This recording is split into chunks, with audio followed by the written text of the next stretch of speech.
Hi everybody, thanks for joining me for something a little different today. This is the first in a series of unusual exercises, but they actually come from me just messing around. And something that I think that most of us have seen is kind of puffing our cheeks. We might have done this when we tried to blow out the candles on a birthday cake, for example. And when we do that, normally it's kind of like, and we're trying really, really hard and we're forcing because we want to make sure that we blow all the candles out. Another reference that we might have is, you remember the great jazz trumpet player Dizzy Gillespie. He is well known for having huge puffed cheeks when he was playing. So something like,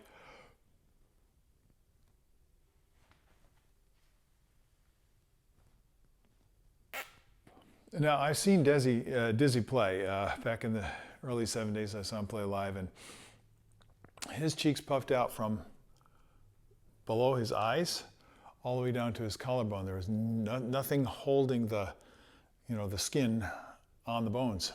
It was all like one giant balloon. That was kind of scary to see, I will admit. But it's interesting. He played great. So there's a little controversy that surrounds this whole idea of puffing your cheeks, but don't worry about that. We're not going to worry about puffing our cheeks today as something to do when you play the trumpet, but rather as a separate exercise. The whole idea of any exercise like this is to gain awareness, to explore the possibilities, to discover something that you didn't notice before, to be curious about what's there, trying to see more accurately, observe more clearly. See, that's what we need to do. And you think, well, this is a dumb exercise. Why would I do that? Keep an open mind. I'll show you in a second. Here we go. So, first thing I want to suggest is say wow. So if you go, wow, wow, wow, wow. Now if you do that and you combine that with very free, deep, complete sigh.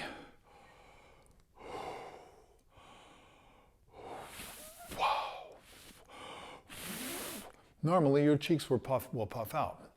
And that's what you're trying to get, that loose feeling. So your cheeks almost become like a sail that takes the air. When you release the air like that,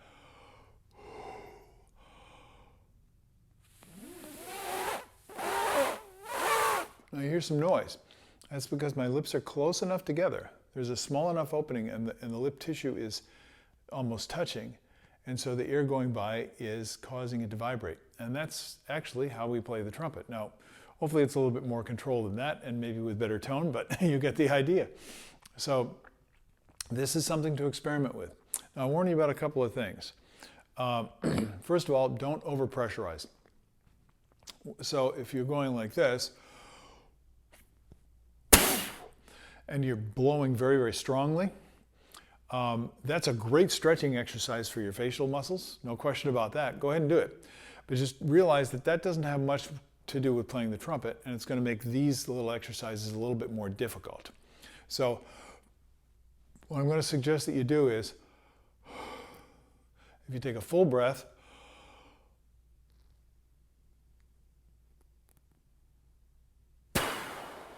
you see there's still a lot of energy there. Now you notice I'm stopping it with my finger. That makes it a little bit easier. If you want to do this by stopping it with your lips, wow, let that totally seal. And instead of pushing like this, let the lip formation take the pressure of the air as it's leaning on the lips, not trying to push through them. So you should feel your blower kind of relax, and it's this feeling of the Italians use the word appoggia, which means to lean on, and that's what singers do. They lean on the air, and that's something we really need to learn how to do. Of course, that's for a different exercise. You can go check out some of my breathing exercises for that kind of stuff. But for this, you've got to be very careful not to restrict the airflow. So when I go, there's no restriction, all the air falls out of my lungs. Literally just like Niagara Falls. And comes right back in again as easily. That's the prerequisite for all these exercises. Okay, so this exercise does not work without airflow. That's the first thing to experiment with. So once you get this feeling of holding the air with the lips, or you can do it with the finger plugging the opening between the lips,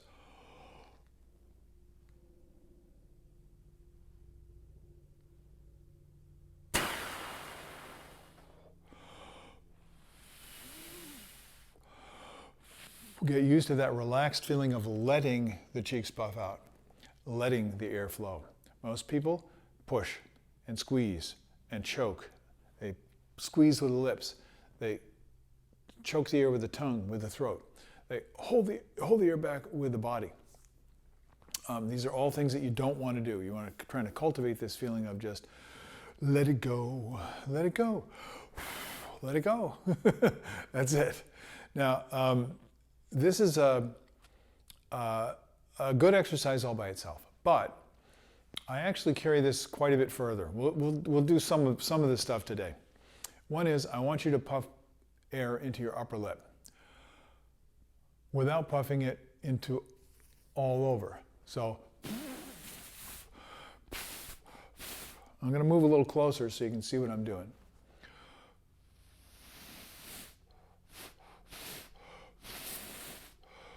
So, wow.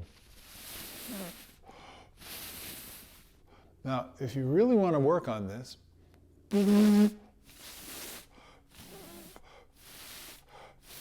want to get that pucker close to your regular embouchure. We'll work on that more in a second. First, just see if you can get it into your upper lip. Now, some of you might have trouble with this. I'm just throwing the air.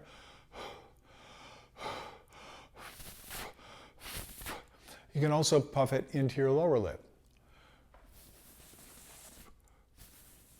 And you notice when I puff it into the lower lip, I'm refraining from puffing it into my upper lip. Now here's where you start to get some awareness of the coordination that you can possibly have with your facial muscles. And all this relates directly to trumpet playing. The problem is with trumpet, a lot of the time when we're playing, we're pretty much static. We're holding one position, and that's actually quite difficult to do. So these exercises can really help you to get loosened up when you're feeling a little bit stiff. Okay? So if you want to, you can go crazy. You can go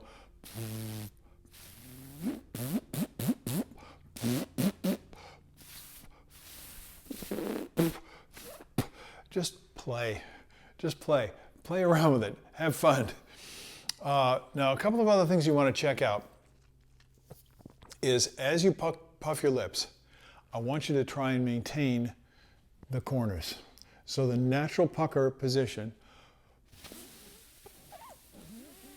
maintains as you try and pull the cheeks back in. So this is another exercise, and it can be extremely beneficial, or it can really mess your brain up. So if you don't take it too seriously, just have fun. Just have fun, see what you can do.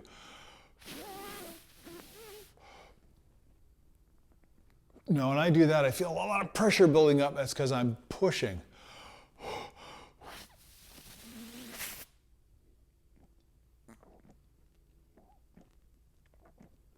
And you can see the air actually pushing the whole lip formation, the whole embouchure formation away.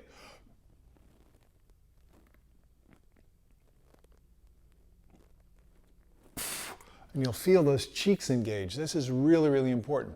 The key thing is, you notice that when I bring the cheeks back in again, I'm not stretching. That takes skill. We're going to get into this later because the muscles of the lips themselves are very agile And they need to be, because we're trying to play the trumpet here. And it takes a high degree of skill and control over a very tiny opening in the lips. So in the next session, we're going to be talking about that. One more thing, then I'll let you go. Keep in mind, this is a direct relationship between flowing air and your face. If you're not remembering to, forget about it. You're really not cultivating anything useful. But something else you can try to kind of, again, loosen up is you'll notice when you're playing the trumpet, if I form an embouchure,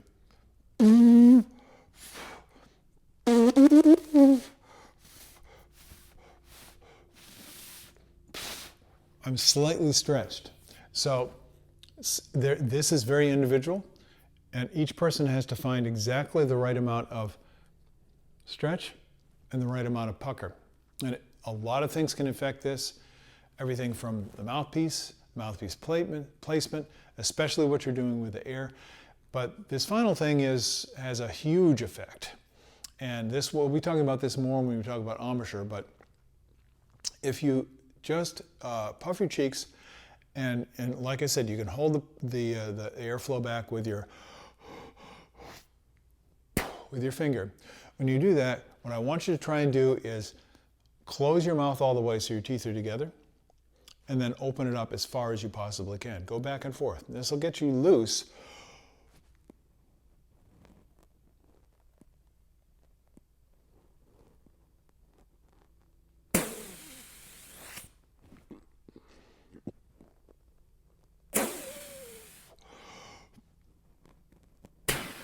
And I want to stress here, I'm not